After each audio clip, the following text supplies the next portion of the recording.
اسرا اور ایل کا مرکب ہے۔ اسرا عبد کو کہتے ہیں اور ایل کے معنی اللہ کے ہیں۔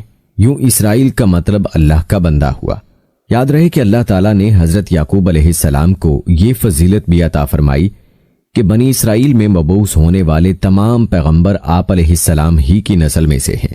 دوستو کہتے ہیں کہ آپ علیہ السلام نے جوانی میں ہی ملک شام کی ہجرت فرمائی، اور اس ہجرت کی جو وجہ بتائی جاتی ہے وہ روایات میں اس طرح بیان ہوئی ہے۔ کہتے ہیں حضرت اسحاق علیہ السلام کے 2 جڑواں بیٹے مہیس اور یعقوب تھے۔ آپ علیہ السلام کو بڑے بیٹے سے قدرے زیادہ محبت تھی، جبکہ اہلیہ یعقوب کو زیادہ چاہتی تھی۔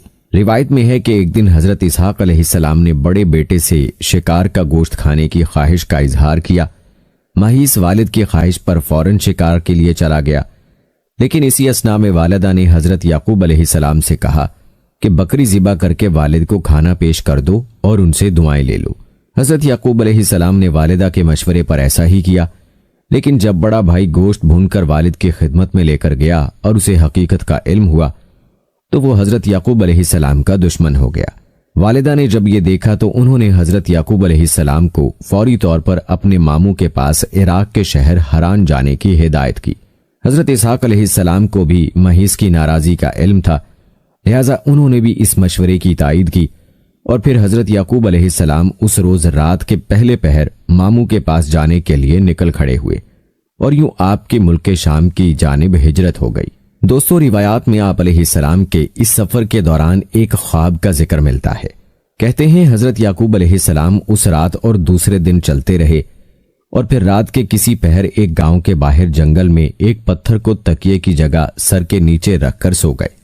وہ خواب میں دیکھتے ہیں کہ آسمان سے زمین تک ایک سیڑھی لگی ہوئی ہے جس سے فرشتے اوپر چڑھتے اور نیچے اتر رہے ہیں۔ اسی دوران اللہ تعالی حضرت یعقوب علیہ السلام سے مخاطب ہوتے ہیں کہ میں تجھ کو عنقریب برکت دوں گا اور تیری اولاد کو کثیر کر دوں گا، یہ زمین تیرے لیے کر دوں گا اور تیرے بعد تیری اولاد کے لیے بھی۔ جب حضرت یعقوب علیہ السلام نیند سے بیدار ہوئے تو انتہائی خوش تھے۔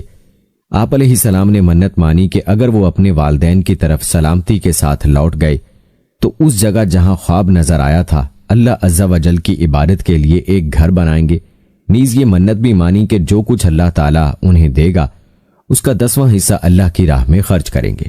حضرت یعقوب علیہ السلام نے اس پتھر کو تیل لگایا جس پر سر رکھ کر سوئے تھے تاکہ واپسی میں اس کے ذریعے جگہ کی نشاندہی ہو سکے۔ دوستو آخر حضرت یعقوب علیہ السلام سفر کے بعد حران میں اپنے ماموں کے پاس پہنچ گئے۔ ماموں بھانجے کو دیکھ کر بے حد خوش ہوئے اور ان کی خوب خاطر مدارت کی۔ ماموں جن کا نام لابان تھا، ان کی 2 جوان بیٹیاں تھیں، بڑی کا نام لیا اور چھوٹی کا نام راہیل تھا۔ حضرت یعقوب علیہ السلام نے ماموں سے چھوٹی بیٹی راہیل کا رشتہ مانگا تو ماموں نے اس شرط کے ساتھ ہاں کر دی کہ وہ 6 سال تک ان کی بکریاں چرائیں گے۔ جب مدت گزر گئی اور شرط پوری ہو گئی تو انہوں نے لوگوں کو اکٹھا کر کے دعوت کی اور شادی کر دی۔ رات کو حضرت یعقوب علیہ السلام پر انکشاف ہوا کہ شادی تو راہیل کی بجائے بڑی بہن لیا سے ہوئی ہے۔ حضرت یعقوب علیہ السلام نے صبح ماموں سے پوچھا، آپ نے ایسا کیوں کیا؟ میں نے تو راہیل سے نکاح کا پیغام دیا تھا۔ ماموں نے جواب دیا، ہمارے ہاں بڑی بیٹی کے ہوتے چھوٹی سے نکاح نہیں ہو سکتا۔ ہاں اگر تمہیں چھوٹی پسند ہے تو میں اس سے بھی تمہارا نکاح کر دوں گا، مگر تمہیں مزید 7 سال تک بکریاں چرانی ہوں گی۔ حضرت یعقوب علیہ السلام نے مزید 7 سال تک بکریاں چرائیں، جس کے بعد ان کا نکاح چھوٹی بہن سے بھی کر دیا گیا۔ واضح رہے اس وقت کی شریعت میں 2 بہنوں کا ایک ہی وقت میں ایک مرد سے نکاح ہو سکتا تھا۔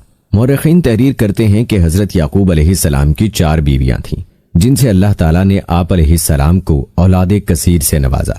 آپ علیہ السلام کے 12 بیٹے اور 1 بیٹی ہوئی۔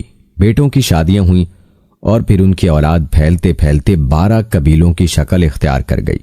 چھوٹی بیوی راہیل سے 2 بیٹے پیدا ہوئے، ایک حضرت یوسف علیہ السلام اور دوسرے بنیامین۔